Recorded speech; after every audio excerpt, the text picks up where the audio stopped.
안녕하십니까. 원양이정의 명리산책 제71강 격구 용신론에서 두 번째로 일간의 강약 판별법. 일주죠. 일간의 강하고 약함을 판별하는 법에 대한 말씀을 드리겠습니다. 우선 이 일간의 강약을 우리가 따지는 것은 결과적으로는 바른 용신을 잡기 위한 준비 작업이라고 볼 수 있습니다. 일간이 강하냐 약하냐에 따라서 용신의 모습이 달라지기 때문입니다. 자, 여기서 제가 이 명리를 강의하면서 일간이란 말을 쓰고 있는데요. 가장 평범한 표현이 됩니다. 일간이라고 하는 것을 고서에 보면 명주라고 표현한 곳도 있고 일원, 으뜸원자를 써서 일원이라고 표시하기도 하고 또 주인 주자를 써서 일주라고도 쓰고 있습니다. 저는 여러분들의 혼란을 막기 위해서 일주에 이 기둥주자를 써서 일주의 천간, 일간이라는 말을 쓰고 있으니까요. 혹시 공부를 하시면서 명주라든지 일원이라든지 또는 일주, 주인주자를 써서 일주라는 표현이 있을 때도 같은 의미라는 것을 알아주셨으면 합니다. 이 일간은요, 그 사주의 주인공입니다. 우리가 상담차 오시는 분들의 사주를 뽑습니다. 네 기둥을 세우죠. 그럴 때 그 상담자의 태어난 생일이 있습니다. 그 생일의 천간을 우리는 일간이라고 하고 그 상담자 자신으로 보고 우리가 감명을 하게 되는 것이죠. 그 사주의 주인공이 곧 나 자신이라고 생각하시면 됩니다. 그래서 이 일간을 둘러싸고 있는 연, 월, 시에 또 세 기둥이 있는 거 아닙니까? 그 기둥을 통틀어서 그 일간의 세력이 어느 정도인가에 따라서 신강하다, 신약하다 라는 표현을 쓰게 되는 것입니다. 우리가 이 일간의 강약을 판별함으로써 그 일간의 삶의 모습을 유추해 볼 수 있는 것인데요. 이 강약을 통해서 다시 말해서 일간이 강하냐 약하냐에 따라서 그 일간을 기준으로 모든 생극 재화가 이루어진다고 하는 것입니다. 그러니까 연주를 우리는 조상궁이라고 해요. 또 월주를 부모궁 또는 형제자매궁이라고 하고요. 일간과 짝을 이루고 있는 일지를 배우자궁이라고 합니다. 그 다음에 시주를 자손궁이라고 그 위치를 정해놓고 있습니다.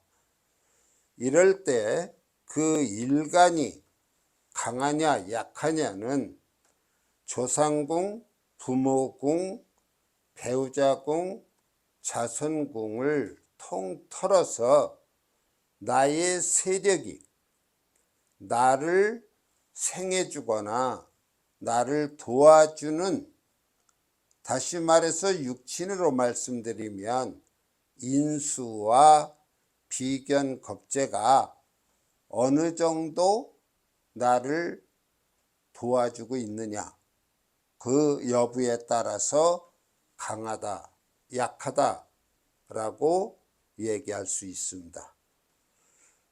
여기 생극재화라는 말이 있는데요. 이 생극재화는 제가 다음 후로 미루어 설명을 드리겠습니다. 오늘은 이 일간이 왜 강해야 되고 또 어떠한 이유로 약해지는가에 대한 간단한 말씀을 드리고, 그 일간의 강약을 판단할 때의 세 가지 원칙, 일간 강약 3원칙에 대한 말씀을 드리고자 합니다. 결론적으로 말씀드리면 이 일간의 강약에 따라서 어떤 사물의 창조, 판단, 또 성공하느냐 패하느냐가 모두 이 일간의 강약, 다시 말하면 일간의 능력에 따라서 정해진다고 하는 것입니다. 일간이 강해야만 건전한 정신을 유지할 수 있고요. 또한 박력으로서 모든 사물들을 취득해 나갈 수 있습니다. 만일에 일간이 약하다고 한다면 의욕이 감퇴되고요. 기력이 부족함으로 해서 삶을 취득에 지장을 주게 되는 것입니다. 흔히 사주 공부를 하다 보면 신왕제왕하다, 일간이 왕하고 재 또한 왕할 때 그 사주는 운만 따라준다면 부를 이룰 수 있다. 또 신왕관왕이라고 할 때 일간이 왕하고 관 또한 튼튼하면 대기하게 된다. 요즘 말로 출세한다, 그런 얘기죠. 반대로 신약한 경우, 일간이 신약하면서 재가 왕하면 재다 신약이라고 해서 아주 가난한 그러한 사람이 되는 것이고, 신약하면서 관살이 왕하면 어쩌면은 패망하는 그러한 과정을 밟게 된다고 볼 수 있는 것이죠. 그래서 대체로 사주는 신강하고 봐야 합니다. 신약하면은 많은 제약이 있게 됩니다. 우리 현대인들은 열심히 일을 하면서 살아가고 있죠. 그 열심히 일하는 궁극적인 목적은 재물을 취하느냐, 또한 명예를 취하느냐에 달려 있습니다. 그러한 재물이나 명예를 취하기 위해서는 우리는 사주는 일단 신강해야 한다. 제가 여기서 신강이란 말과 신왕이란 말을 섞어 쓰고 있는데요. 이 신강이라고 할 때와 신왕이라고 할 때는 의미에 큰 차이는 없습니다. 이때 신강이라고 할 때는 인수가 인수가 나를 생해주는 인수가 많아서 내 기가 강해진 경우를 원래 신강이라고 하고요. 신왕이라고 할 때는 비견이나 겁재가 많아서 나를 도와줄 때 신왕이란 말을 쓰는 겁니다만, 대체로 인수와 이 비견겁이 섞여 있는 경우가 많기 때문에 명칭에 신강이라고 할 수도 있고 신왕이라고도 할 수 있는 것입니다. 자, 이러한 신강 신약을 구분하는 데 있어서도 나름대로의 원칙이 있습니다. 세 가지가 있는데요. 우선 득령이라고 하는 말이 있고, 득지 또는 득세, 이러한 세 가지 원칙이 있어요. 예를 들어서 우리가 사주가 네 기둥이 있지 않습니까? 이런 네 기둥이 있을 때 사주는 오른쪽에서 왼쪽으로 써나갑니다. 연월일시를. 이것은 오늘날 우리가 글을 쓸 땐 왼쪽에서 오른쪽으로 진행하지 않습니까? 근데 왜 이 사주의 네 기둥은 오른쪽에서 써나가느냐? 그것은 이 명리학이 천년을 이어오는 과정의 하나의 관습이라고 저는 생각을 합니다. 그래서 여기가 생년이 되는 것이고 여기가 월이 되는 것입니다. 태어난 날이 되고 태어난 시간이 되는 것이죠. 그래서 네 기둥을 이루게 되는 것입니다. 우리가 이런 연월일시 네 기둥이 있을 때 일간이 여기에 위치하고 있죠. 그 다음에 여기에 월지가 있습니다. 월지가. 그럼 나머지는 뭐가 되느냐? 나와 인수. 아까 제가 이 연주를 조상궁이라고 했죠. 조상궁. 여 월지는 부모궁 또는 형제자매궁, 형제자매궁이 되는 거고요. 그 다음에 이 자리는 남녀를 불문하고 배우자궁이 되는 겁니다. 배우자. 자, 궁이 되고 시주는 자손궁이 된다고 그랬어요. 이때 일간이 강해지자면 이 월지를 얻어야 됩니다. 이 월지를 득했을 때 우리는 득령이라고 하는 것이죠. 월을 얻었을 때. 그럼 월을 얻는다고 하는 것은 뭐냐? 이 월지에 인수나 비견겁이 있어서 나를 일간을 받쳐주고 있다는 것입니다. 인수나 비견겁이 월지에 놓여 있을 때를 말합니다. 그랬을 때 우린 득령이라고 하고, 만일에 월지에 인수나 비견겁이 없으면 득령을 하지 못했으니까 그것을 신령이라고 합니다. 이 득령에 대립하는 개념은 신령이 되는 거예요. 그 다음에 이 득지라고 하는 것이 있는데요. 이 득지는 이 월간을 제외한 그 밖의 지지에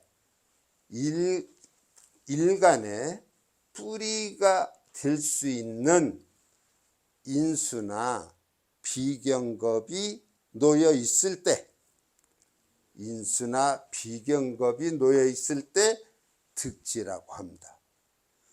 물론 이 지지가 넷이 되지만 뿌리가 없을 수도 있어요. 그러면 득지를 하지 못한 겁니다. 그것을 우리는 실지라고 합니다. 근이 없어요. 뿌리가 없습니다. 그 다음에 득세라고 하는 것은 세력을 얻었다는 것이죠. 그럼 어디서 세력을 얻었느냐? 이 원령에 해당되는 것 제외하고 또 득지에 드는 개념을 제외하면 하나, 둘, 셋, 넷, 다섯이라고 하는 공간이 남는데 여기에 인수나 비경겁이 대략 세자 이상 놓이게 되면은 세력을 얻었다고 해서 득세라고 하는 것입니다.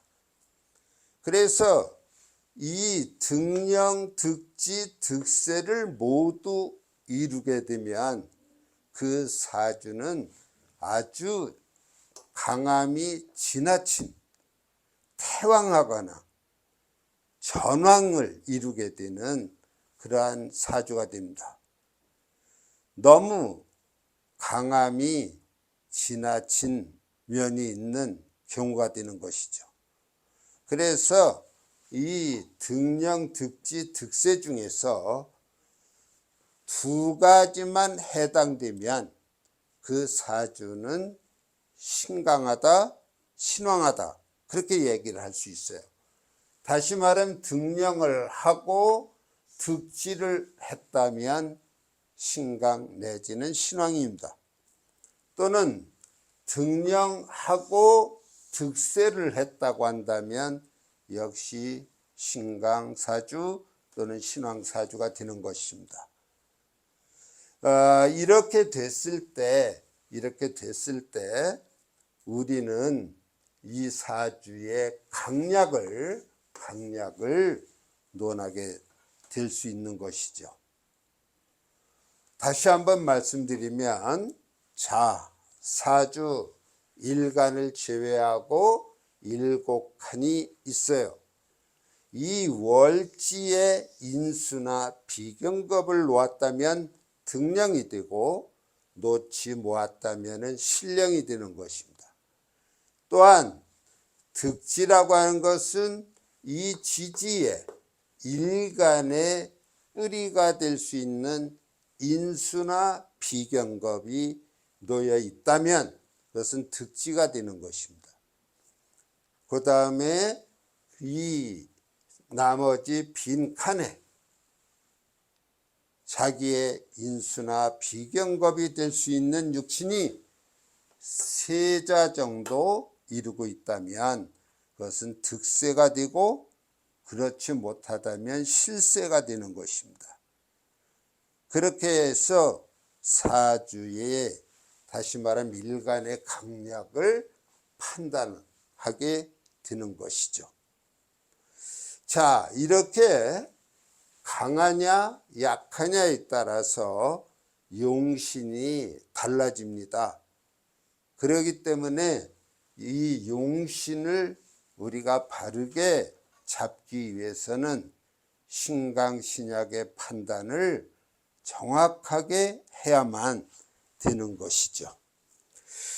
자, 우리가 일간의 강약 판별법의 원칙은 이렇게 세 가지가 있다는 걸 말씀을 드렸는데 이 득지에 있어서 좀 까다로운 점이 있습니다.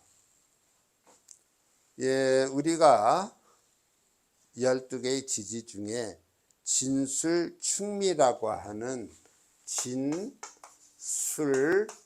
진술충미라고 하는 사고 또는 사묘가 있습니다. 이 진술충미는 하나의 창고와 같은 개념으로서 충이 되거나 형이 되지 않으면 열리질 않습니다. 그 속에 들어있는 암장들을 꺼내서 자유롭게 쓸 수가 없다는 것이죠.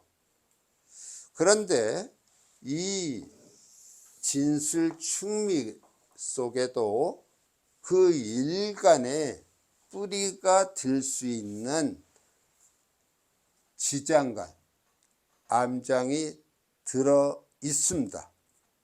그럴 때 우리는 뿌리가 없다고 할 수 없는 거죠.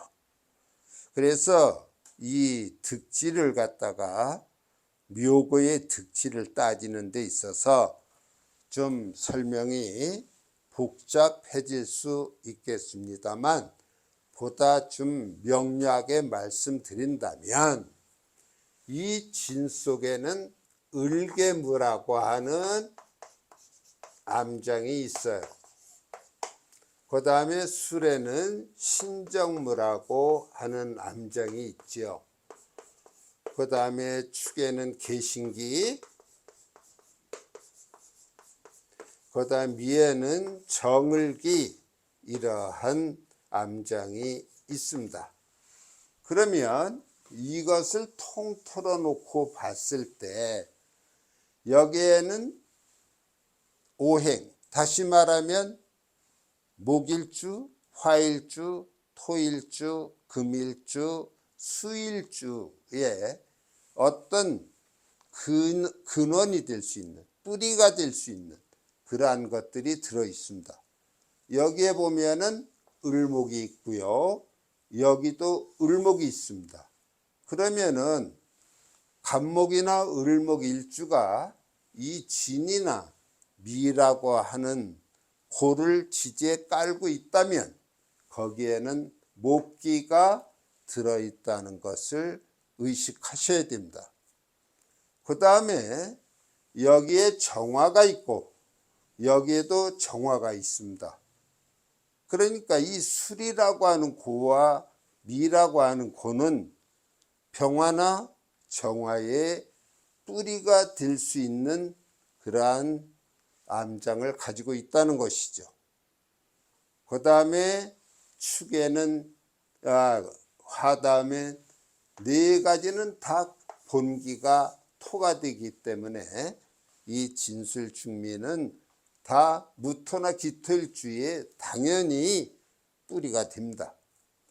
그 다음에 여기에 신금이 있어요.